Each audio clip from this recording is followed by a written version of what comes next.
Welcome students in this video lecture of non-conventional energy sources।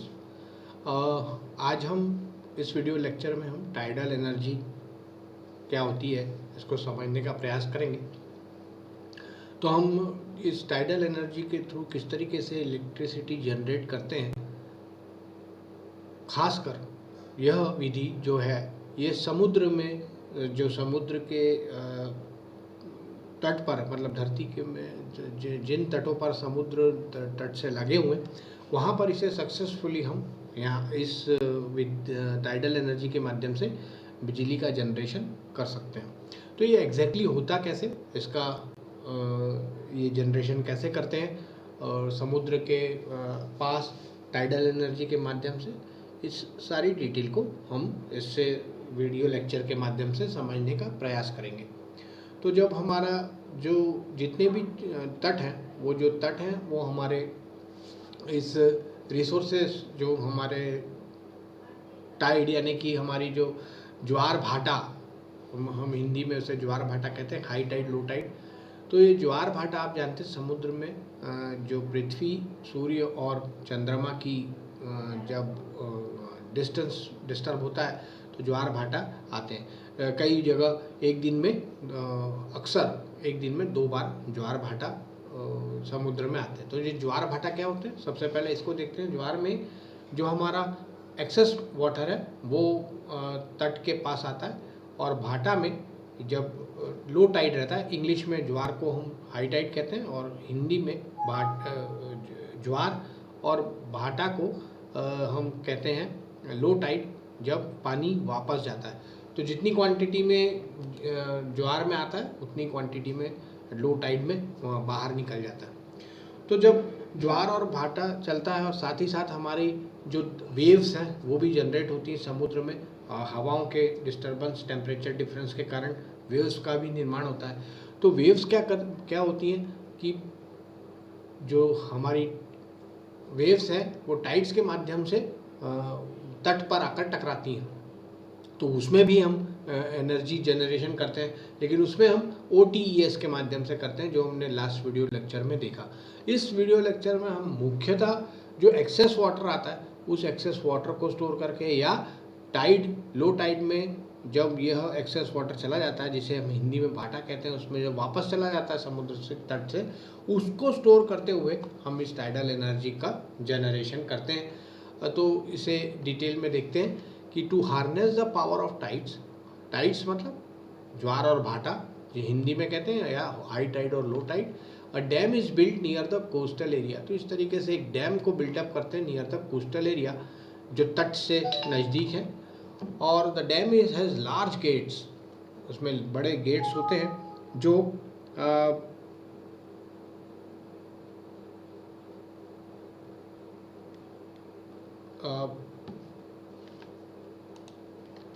जो इस high Tide को, जब पानी, देखिए इस डायग्राम में आपको दिख रहा होगा, एक्सेस आता है तो इसको इस जगह पर रोक लेते हैं। तो ये डैम है, डैम के गेट है, बड़े बड़े गेट होते हैं जो पानी, एक्सेस पानी को यहाँ पर लाकर स्टोर कर देता है। ये देखिए जब ये पानी आता है तो यहाँ पर जो टरबाइन है, साथ ही साथ ये टरबाइन घूमती है, इस टरबाइन से जनरेटर कनेक्ट होता है और बिजली का प्रयोग होता है।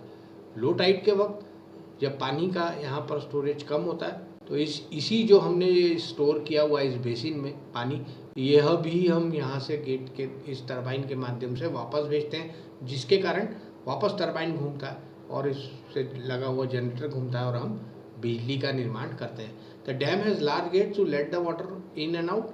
अ low head hydraulic reversible turbine is use which is turn generate electricity. तो हमेशा जाते समय भी और आते समय भी हम इस पानी की सहायता से टरबाइन को घुमाते और बिजली का जनरेशन करते हैं, विद्युत का निर्माण करते हैं।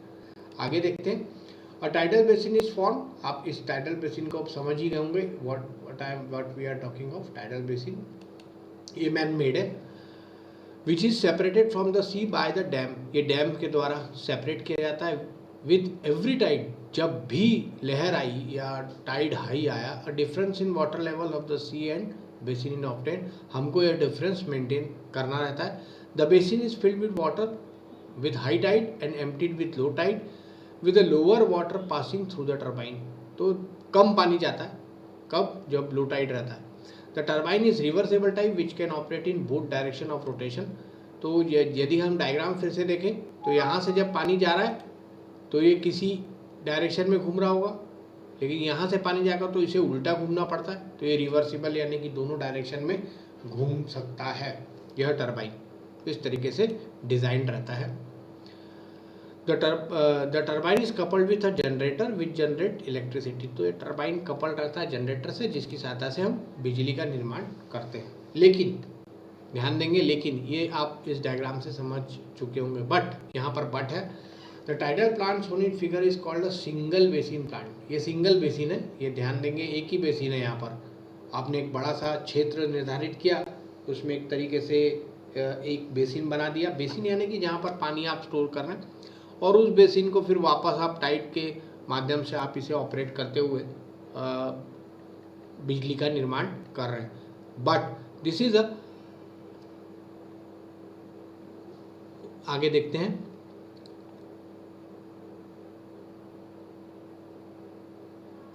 called a single basin plant. The problem with such plant is that it cannot generate electricity continuously.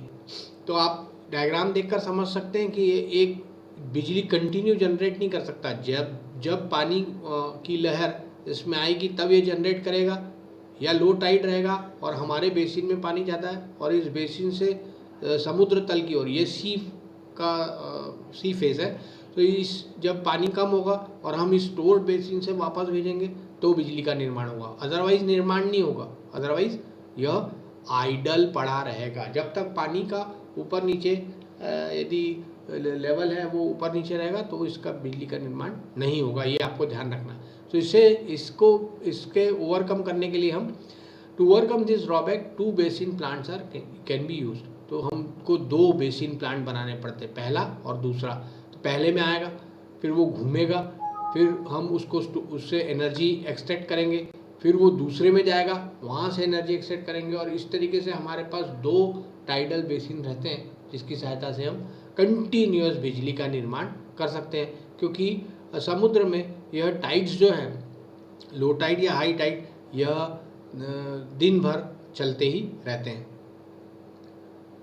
तो ये इसका ड्रॉबैक है, और इस ड्रॉबैक के कारण 2 बेसिन प्लांट का प्रयोग हम कर सकते हैं। लेकिन टाइडल एनर्जी जो है, due to the absence of cost effective technology, यानी कि इसकी जो टेक्नोलॉजी है वो बहुत कॉस्टली है और कॉस्ट इफेक्टिव नहीं है। यानी कि बिजली जनरेशन कॉस्ट इफेक्टिव हम इस संदर्भ में कैसे पढ़ रहे हैं, क्योंकि हम अल्टीमेटली एनर्जी यानी कि इलेक्ट्रिसिटी का निर्माण कर रहे हैं। तो इसको किस संदर्भ में समझते हैं कि कॉस्ट इफेक्टिव टेक्नोलॉजी नहीं है, यानी कि हम जिस कॉस्ट से इस पूरे टाइडल बेसिन का निर्माण कर रहे हैं, और वो जो जनरेशन के बाद जो बिजली हमको मिलेगी, जो बिजली जिस दर पर हमको उपलब्ध होगी, वह दर हमारी हमारी जो कॉस्ट है, जो हमने उस प्लांट को इंस्टॉल करने में लगाई है, उससे काफ़ी ज़्यादा रहेगी। मतलब महंगी बिजली हमें इससे मिलती है।